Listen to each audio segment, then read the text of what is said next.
నేను ఒక మగాడిగా మారాలనుకుంటున్నాను టీచర్. ఒక అమ్మాయి లైఫ్లో కారణాల కన్నా కన్నీలే ఎక్కువ ఉంటాయి టీచర్. అమ్మాయిగా పుట్టడం కంటే పెరగడమే కష్టం. ఎందుకంటే పుట్టగానే మహాలక్ష్మి పుట్టింది అని ఈ లోకం అదే అమ్మాయిని జీవితాంతం వేటాడుతూనే ఉంటుంది. ఒక్కసారి కూడా ఆడదానిలా పుట్టాననే అదృష్టం నాకెప్పుడూ కలగలేదు టీచర్. అమ్మాయి ఏం కోరుకుంటుంది టీచర్? చిన్న చిన్న సంతోషాలకే సంబరపడిపోతుంది.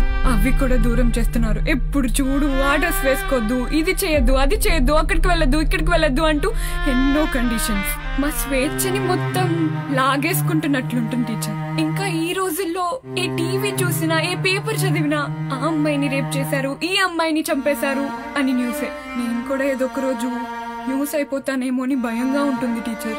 ఇంకా ఏ ఆటో ఎక్కినా, ఏ బస్ ఎక్కినా ఏదో ఒక కారణంతో తాకడానికి చూసేవాళ్లే. వాళ్ళ ఆకలి చూపులు మా శరీరాల్ని ఎప్పుడూ తడుముతూనే ఉంటాయి టీచర్.